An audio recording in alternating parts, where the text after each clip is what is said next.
We don't often call doctors entrepreneurs. They are. I'm tired of hearing headlines about like doctors are business people. They don't want to practice medicine. Like, give them a little more credit than that. These are people that have been running a business for 30 years. They weren't trained in marketing. They weren't trained in how to hire practice managers and run a front desk. And like, they figured all this out. Like, they built tremendous businesses. They're at a point now where it's not their business acumen that's hurting them. It's a system that's stacked against them. And so I think, the future of Meroka is like, I think that independent medicine is going to have that crucible moment that finally provides these entrepreneurial people the tools to build something of value. My belief is that that'll swing the pendulum back in favor of this market and that talent will follow. Okay. So every week in America, healthcare practices, they close, they get consolidated by private equity, they fail. And it's not because nobody gets sick anymore. It's not because people don't go to the doctor. It's because the business of independent practice of medicine just doesn't work anymore. We all live with the consequences of that. It leads to worse health outcomes. It leads to more expensive care. It leads to physician burnout. It's bad for everybody. So I'm here with Alex Barrett, who's the co-founder and CEO of Meroka, and Meroka's out here to fix that, to reverse this decades-long trend. Yeah, thanks, Yoni. That's a great introduction. I'm Alex. I founded Meroka just under 2 years ago with the goal to really champion entrepreneurship and independent practice ownership amongst physicians and doctors. I think it's a really important thing to do for the economy, for wealth equality, for bringing employees into economic decisions and policy.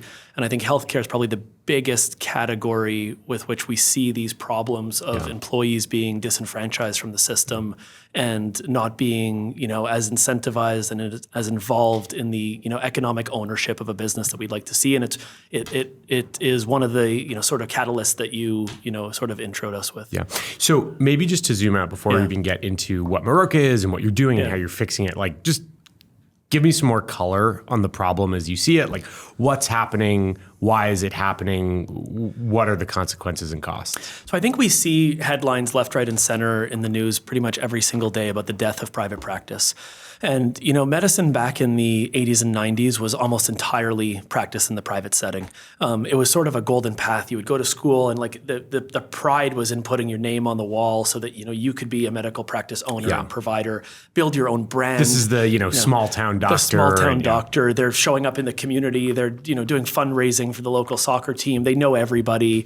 And over the last 40 years, because of, consolidation and scale, the sort of complexion of running a medical practice and the dream of going to school and owning your own practice has sort of, whittled away over time. It's really interesting. Like medicine used to be a generational thing too. Doctors talk about how their father or their mother was also a doctor. And today almost every doctor is telling me that they are telling their kids to stay far away from medicine. Don't go into medicine. Don't go into medicine. Yeah. It's a bad business. It's not the place you want to be. So we've sort of like what's contributed to that trend, I think, consolidation is really something that changes a market. If you think about it, like, corporate involvement in a market or in an industry starts off with a business opportunity. Some sort of corporate capitalist says, like, there's a real business opportunity in combining a bunch of, small private assets under one roof and driving operating scale through leverage, through cost structure, through all these sorts of things. And, that's usually responsible for like the first 25% of consolidation in a market. But healthcare is like 70% consolidated. And I think the reason is that for the last 40 years, everything's been about how to get leverage with insurance carriers. Yeah. The largest revenue stream for any medical practice is the amount that they receive from a payer. And the amount they receive from a payer is variable. It's variable across regions, across specialties, across practice sizes.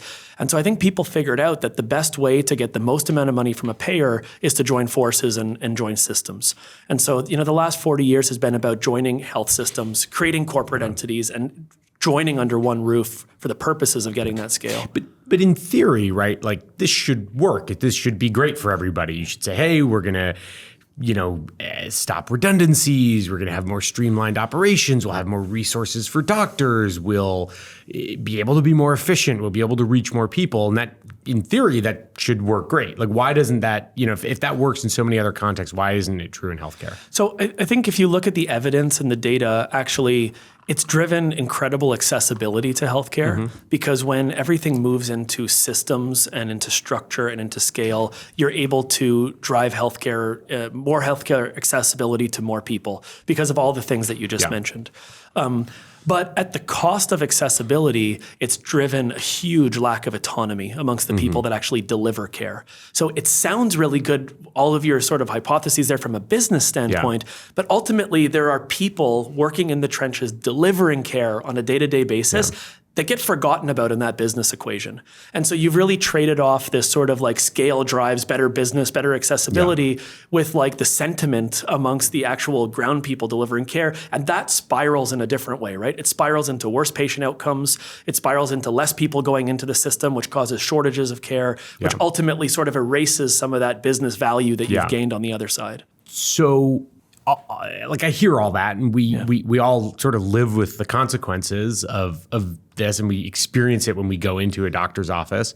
But it also feels like this is, you said yourself, it's gone from 40% corporate owned to 70% corporate owned in a couple of decades. Like, basically sounds like private practice is going to die. It's going to go away. Like, what can you possibly do to reverse that big of a trend? So what's interesting is, back to the news articles of private practice is dying. It is diminishing, but it's not dead. 30% of the largest industry in the country is still a huge business. I think there's something like $2 trillion of patient billings that are still billed by private independent providers every single year in the United States. That's trillion with a T. Trillion with a T. And what's interesting is if you look at the data, these providers are responsible still for 30% of patient billings, 30 to 40% of patient volume. So they're still processing care for a huge amount of the population. But they represent like 5% of the earnings. So like that's an income equality equation, right? It's like sort of the private practices are responsible for a big amount of the system, but a small amount of the earning power. And so, our belief is you need to focus on making these businesses more sustainable. And if you do, I think you'll see a huge amount of people coming back into private practice.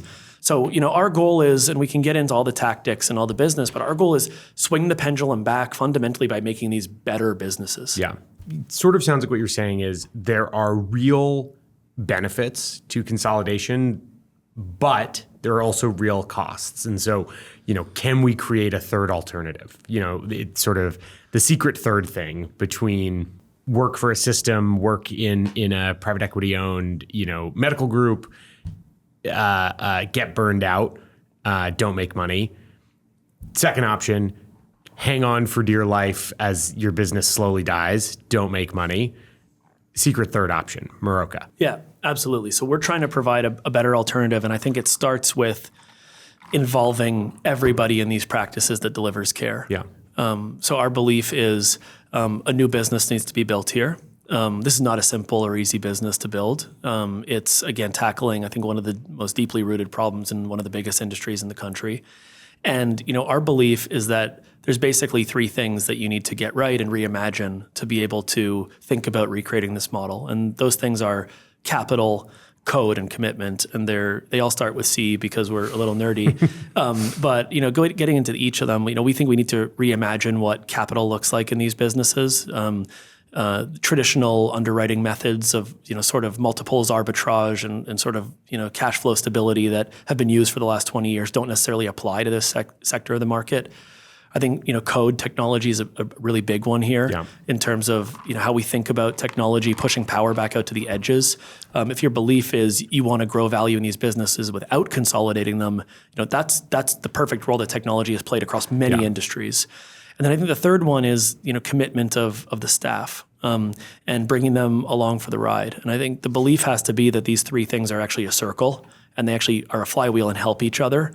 And, the way to step back is we're building a business that sort of relies on, financial engineering and software engineering, which, many businesses use, but adding in the idea of like incentive engineering. Like what's the incentive of the people running these things day to day to actually care about driving value in these businesses so that these businesses can start attracting more and more talent back to private industry? So I want to go through each of the C's. You also forgot the fourth C, which is Canadians. Obviously, one. you and your co-founder, Canadian. What the hell are two Canadians doing and trying to fix American healthcare? I don't know. Maybe it's just the outsider's perspective. But before we get into the 3 C's, maybe this is the moment. Like, what the hell do you guys actually do? Yeah. So we work with small independent medical providers today, primarily in the women's health space, OBGYN space, and we help keep their businesses private. These are physicians that for a number of reasons are considering what the future of their business looks like. And the mission for us is keep them private and sustainable in the long term. And what that looks like is we help provide liquidity to the owner, that's its capital, for all the value that they've built in that business over time. Yeah. We deploy technology to help the business be more sustainable, and we give shares to everybody that works in that practice so that they're incentivized to care about that journey. So the state that we show up in is a physician that has a catalyst for thinking about what their business looks like in 10 years. And the result is we've created a long-term permanent structure so that this business can exist as an independent forever. Yeah. Obviously, the alternative here being I'm going to sell to private equity or I'm just going to, work until I die. I think that's, you say that a little facetiously, but it's true. One of the alternatives for these physicians is close the front door. Yeah. And we've seen that across the country. We've seen that. I see a news headline probably weekly about a medical practice that's closed and left 20,000 patients without a doctor. Yeah. And that's a real alternative that we help avoid. So, I've been investing in healthcare companies for a long time. And before we met a couple of years ago, was doing a lot of work on just trying to figure out, what could possibly, how we can possibly get better at deploying software into healthcare. On the one hand, healthcare is obviously, it's the biggest industry in America. There's a lot of really clear opportunities to put technology, software, AI against. And on the other hand, the history of venture-backed software companies trying to sell into the market is just really, really quite bad. It is a market that overall is shrinking. It is oversold. It's oversold with point solutions. Every single use case and opportunity has 100 competitors. I guess, does that just mean, why is that enough reason to just not do this as a software company, to think that hey, software alone can't do this. We have to do these other things at once, or is the software actually just not that important? The software is critical to making this work. I think there's a commonly held belief in healthcare circles amongst every single person that's worked in healthcare that says that the only way to drive value in a P&L is to get payer leverage. Yeah. And the way that looks in practice is, if I'm trying to get payer leverage, is I pick a city, I go in there and I identify how many practices there are in a certain specialty, and I want to go buy 30% of them. Yeah. So that I can call the payers and say, look, I own 30% of the market. You need me for network adequacy. Let's negotiate new fee schedules for my reimbursement rate. And that's how most of these businesses get built over time and drive value in their P&Ls. Which is definitionally just reallocating surplus, not creating new surplus. Correct. And the only way to access that surplus, I think the important thing is the only way to access it is through consolidation. Yeah. There's no other way to tap into that surplus other than being a bigger platform. Mm-hmm. I think what we're trying to prove is that pushing power to the edges through technology deployment actually drives better leverage in the P&L. It doesn't drive leverage via payer reimbursements. It drives leverage by being a more efficient business. This has happened across tons of industries, has not happened in healthcare for a variety of reasons. And so the only way to really set these businesses up for long-term success is to ensure that they're using the best tools. And so that's absolutely core to our model. That being said, I don't believe you can just show up at a doctor's office and pitch them on the latest and greatest software. They are trained to hate software.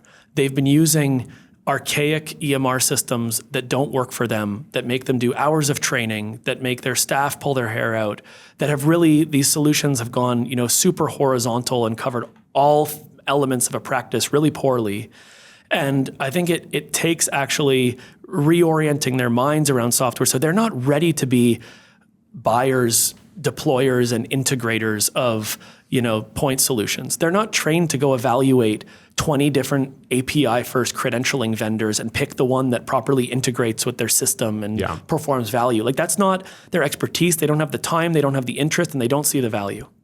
So we meet them where their catalyst is, which is this thinking of, what does the future of my business look like? And if you start there, if you start with what is the future, you can easily weave technology into the story. Well, I guess that begs the question then of like, what is the future? If you're really right and this works and you deploy into 100, 1,000 practices, like what is Meroka at that point? You mentioned the Canadian thing before, and maybe it's worth giving a little bit of my background. I mean, I grew up about 2 hours from where Shopify was founded.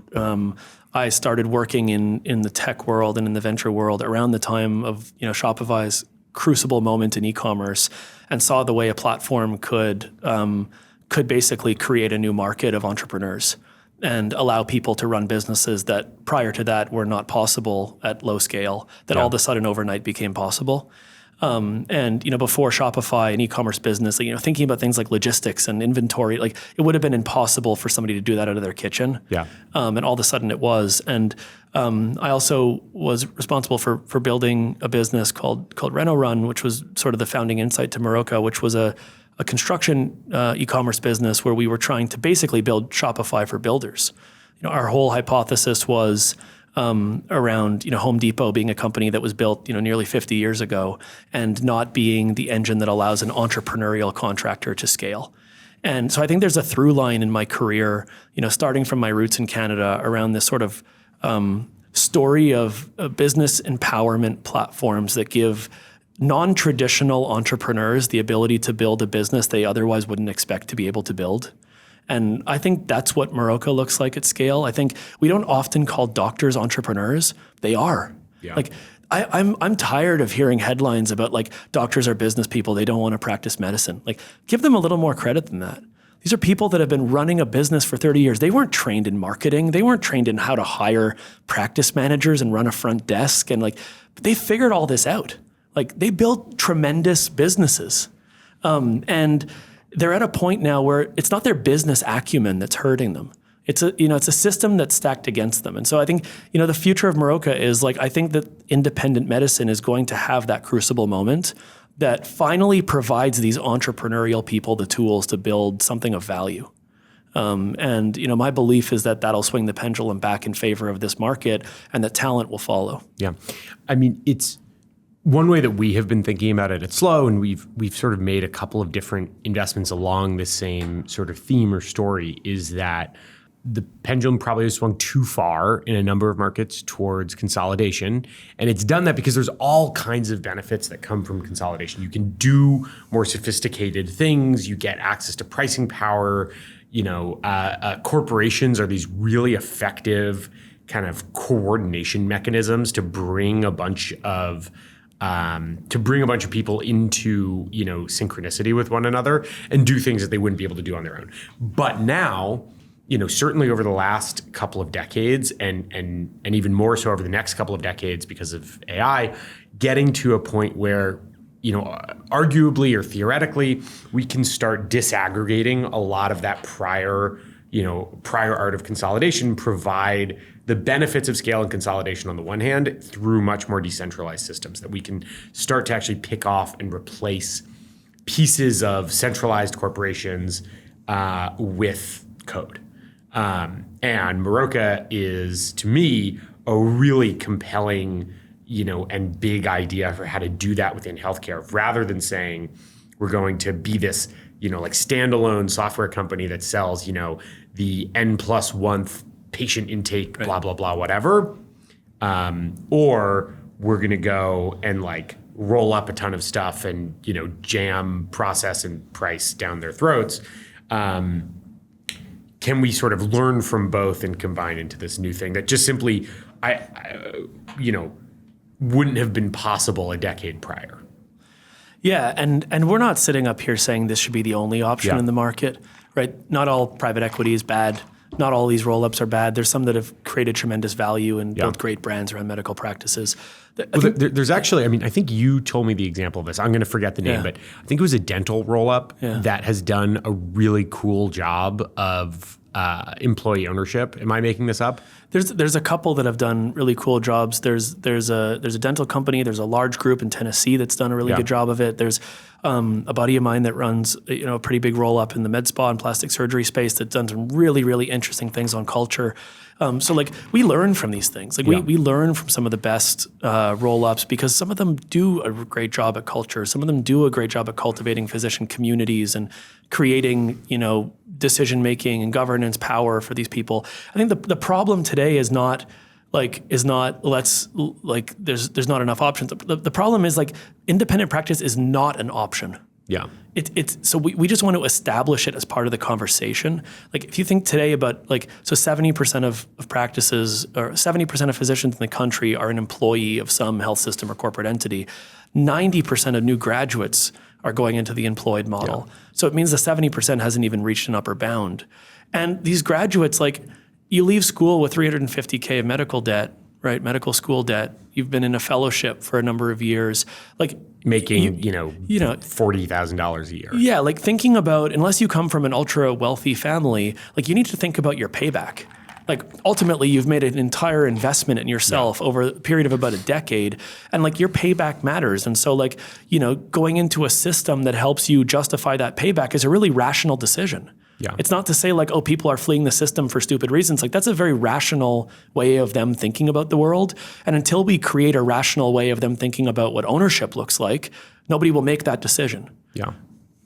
Yeah, the path to medical entrepreneurship has basically been cut off at the knees by the increase in debt for the new graduates and the increasing complexity and cost of actually opening a practice.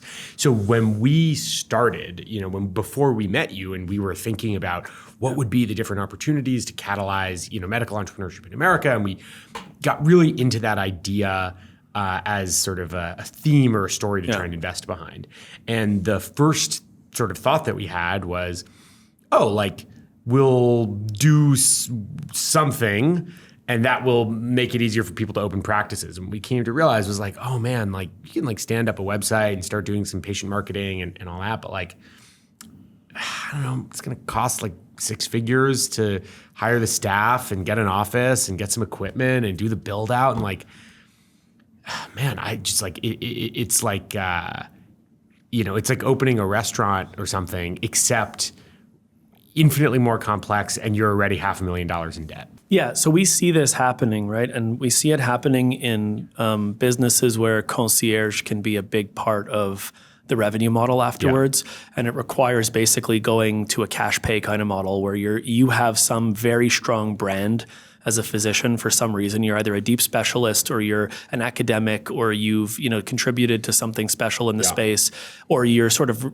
renowned at a hospital. And if you bring those tools, you can sort of build a de novo practice and have enough sort of staying power and brand power to make it worth it on a cash basis. And the other thing we've seen, Peter Attia can charge $250,000 per patient per year, and it's pretty sweet business for him. Doesn't necessarily say a lot about how to fix healthcare in America. It doesn't. No, it doesn't apply to the masses. It doesn't. We've even seen in some of the wealthier and more populated hubs in the country, in the center of Chicago, Manhattan, Los Angeles. We see a lot of concierge businesses where some traditional practices can start offering cash pay lines and cash pay services. The reality is that that's not a problem that can actually that's not a solution that can help the entire system. And the other thing about de novo is as I said, there are tons of independent practices in need. They already have payer contracts. They already have credentialed providers. They already have facilities. They already have equipment. They already have staff. They already have patients lining up at the door to see their care, to receive their care. The problem is they don't have a business model that makes sense. So, our view is you can get the benefit of these practices that are already stood up. You have to think about the business model. And that's where our technology and sort of incentive engineering is focused. Yeah, maybe let's bring things back down and talk through some of that. Employee ownership sounds cool. I don't know. We work at startups. You give people equity. Maybe the last couple of weeks of notwithstanding, if we win, everybody wins. Right. And, so probably a lot of the people that you talk to maybe have some kind of conception or idea of what employee ownership is. Hey, you align incentives, you get people to think like owners, you create, potentially really significant wealth events for people when stuff works out. But like, I think maybe useful to talk through some of what you're actually doing and like, what does it mean to deploy capital code commitment into a practice? What are the impacts and what are you learning as you go? So capital is really to align incentives with the owner of the practice, right? Yeah. This medical practice owner has probably been building this for, on average, 20 to 30 years. And they believe that there's a lot of value in the thing that they've built. And so capital is basically to think about what is their piece of this? What is it worth? Yeah. And so it's a big part of the equation because there's obviously value in what they built and they need to be rewarded for that. On the commitment side, we've figured out a really unique way to include employees in the sort of upside of these practices.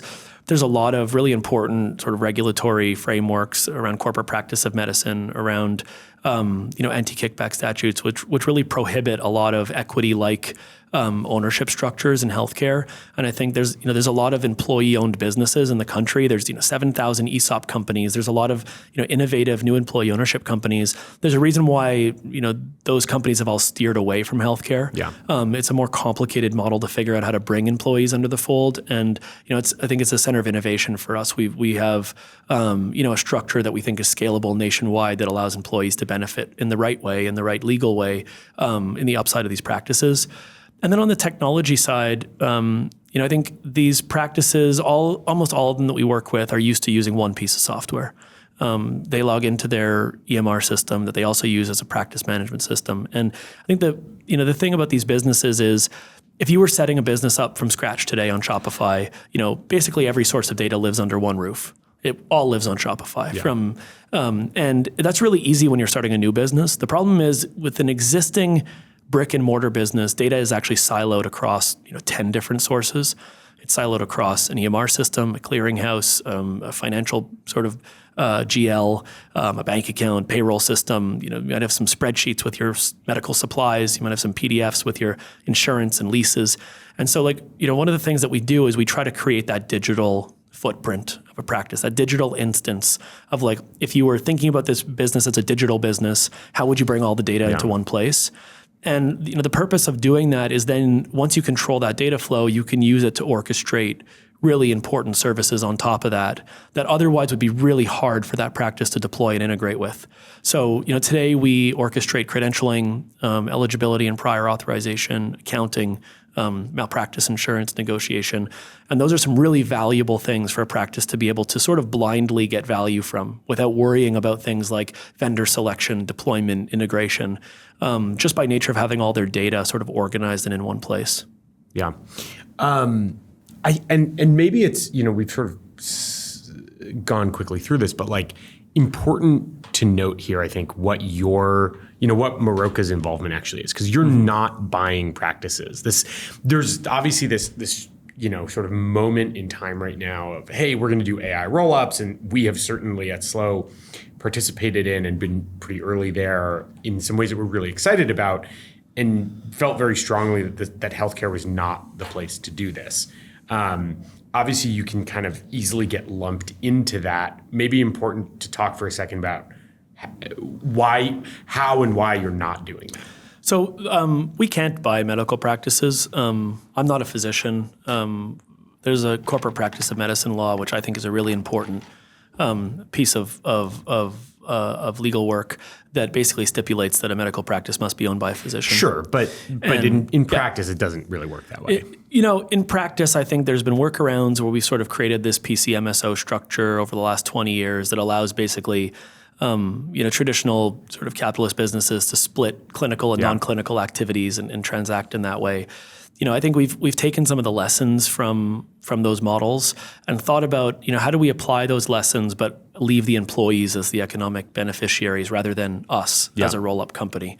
So we do not involve ourselves in anything clinical. We obviously leave that to the medical providers and practitioners. We don't get involved in that. We don't make decisions on it, dictate it. We really support the employees in building value on the non-clinical side. So all the business operations of the practice to help them build value there and let them keep that value. Yeah. So that's how we get involved. We're a managed service provider. We deploy technology, we deploy employee ownership solutions, and we help employees build wealth in the practices that they work in. We don't consolidate, we don't aggregate, we don't have some sort of master MSO that goes in nationwide and buys practices. It's a very different sort of incentive alignment that we have with the staff. And it's working. I mean, early, but working. Yeah, we made a decision. My belief is that this works across all specialties. Yeah. Because a lot of the problems are similar, and a lot of the technology that you'd want to build is similar. We made a decision to start in the women's health and OBGYN space based on basically like mission-oriented sort of alignment. We did a lot of surveys, and we found that most OBGYNs go into medicine to treat patients, not to make money, and that means that they're some of the lowest earning providers. Yeah, they're very successful. OBGYNs are very successful in their mission to not make money. Yes, they are. And so we felt that the catalysts would probably be strongest there. Yeah. We've got incredible reception across the country. We're not a regionally dense model. Our first 5 practices are in 5 different states from coast to coast. We don't rely on sort of local monopolization or any of that sort of stuff. And we've been able to drive substantial value in the practices that we've worked with just some low-hanging fruit. I mean, we're very early in some of our tech deployment, but we've sort of validated for ourselves that there is a way to generate value for these businesses without consolidating them. And that was the most important card we wanted to flip. What's the thing? Avi, what's the thing that people get wrong about this most often? Because I try and explain what you do all the time. I love Meroka. We've invested in the business twice. We were the first investors, we're the biggest outside investors or outside owners. And I explain Meroka to people all the time. And sometimes I just get blank stares where it's like, what the fuck are you talking? There's they're buying stuff, but they're not buying them. And they're software, but they're not a software company. And it's like Carta for healthcare. What do people get wrong about the business? I think I sort of alluded to it before, but I think what people get wrong is thinking about the different pillars of our business as separate businesses versus as complementary activities driving towards the same goal. People will look at it and be like, why don't you just deploy software? Why do this whole employee ownership thing? I do not know how to add value to a small business if the staff are not on board. To me, it's not a separate activity. It makes our job easier. Yeah. So I think when people try to separate those 3 legs as 3 distinct set of activities, it's when they actually miss the magic that those 3 things complement each other, and that actually code and commitment are actually the things that drive ROI on capital. That's the way we try to build our priorities internally. It's the way we try to deploy value, and it's our strong belief is that you actually need to do all 3. Yeah. I mean, you a few months ago wrote this thing that I thought was really great on capital code commitment, sort of outlining the distinction between, on the one hand, the kind of more vertical software or business in a box companies as, principally, software engineering oriented, the kind of like roll up plus software or AI roll up companies as, like financial engineering that sort of sprinkle a little bit, maybe find a secondary source of leverage through software engineering. And pointing out how they both miss this question of incentive alignment and which you expressed as commitment. And what's sort of so funny about this is, it's a lot of big fancy words and cool ideas. It's also something that we all operate with and understand intuitively in our lives every day. Every employee at Meroka and at every other company I've ever invested in, has exposure to financial leverage through venture dollars. Yep. They have exposure to, software leverage because that's usually their principal job. And they have exposure to, commitment as a source of leverage because they all have shares in the company. Exactly. We understand it so intuitively. Yeah. And for some reason, find it impossible to move that same kind of logic over to the real economy. And that's a great analogy. And I also think I don't want to shy away from having a unique corporate structure. I mean, I think we're trying to build a business that, as you said recently, Yoni, is unreasonable, right? And like to do unreasonable, to have unreasonable outcomes, you kind of need to do unreasonable things. And like my belief is that actually, if you look at some of the most successful businesses of all time, actually their corporate structures were a little like funky. And so like, that's not something I'm shying away from. I think it's something we lean into and saying like, we're trying to build a category defining company here in one of the largest industries in the country. Like, we just go with the things we believe actually make sense. Yeah. Yeah. I mean, obviously the challenge there is it's like a lot of sort of work derived from first principles about decisions that maybe other people just can kind of be on a glide path toward. But yeah, look, I have said before, and I'll say again, it's like, a couple of Canadian guys who are not doctors, have never worked in healthcare, have probably never even been to the doctor in America, I would guess. I have. Okay. Oh, now you have? I have been to many doctors in America because when I was running Reno Run, we had 4 cities in the Northeast, and every time I crossed the border, I needed to get a COVID test. And what was funny is on almost every occasion where I went to go get a COVID test, the doctor tried to upsell me on a whole bunch of other sorts of activities in the doctor's clinic. Yeah, I mean, you were probably so here in America. We have this thing. You guys don't have it up there, but it's you were probably at an urgent care clinic, which is probably owned by a big private equity fund. Yeah, and they have their marching orders. Yeah, I mean, and maybe we'd probably be remiss not to say. I think this is when we're announcing the $5 million. How much money have you raised? $6 million. $6 million. Wow. Yeah. Easy to forget. So we would be remiss not to say. This is sort of the coming out party for the company. You've raised $6 million from some really awesome investors. It's us and it's BTV and it's AVC and some other folks as well. And like off to the races, sort of the first time taking the veil off the company and coming out and meeting the world. What does the next year look like for you as you start ramping up and deploying more of that capital? Look, I think there's a huge market opportunity at our disposal. We've got a pipeline of physicians interested longer than we can process right now because of sort of the way it's resonating. But we really wanted to make sure that we got the first handful right. The last thing we want to do is, create a structure that might have some adverse impact on some employee. And so one of our values is fast but slow, which for me means be a really diligent operator first and then, move fast afterwards. There's also a sort of double entendre in that value because slow was our first investor. But it's probably the value I use most at our company. And I think that's the approach here is like the slow part kind of happened. We were diligent, pragmatic in the way we set up our structure, worked with our first handful of practices. And I think the fast part can come now, which is like, let's try to help as many people as possible while these catalysts are still sort of available to us. I mean, we talked about this yesterday in the board meeting, but the idea of taking a fundamentally, logical, deliberate, structured approach to doing a fundamentally unreasonable thing. Yeah. Well, I'm really, I'm so excited to continue supporting the company. It has been a lot of fun over the last couple of years. And hopefully now, instead of me explaining what you do, I can just send people some videos and I don't need to do it anymore. And we have it in your own words. Alex, thanks so much for sitting Yoni. Down. Yeah. And we are just so excited to continue, doubling and tripling down on the company over the coming years. Awesome. Excited to do it. Yeah. Great conversation. Yeah.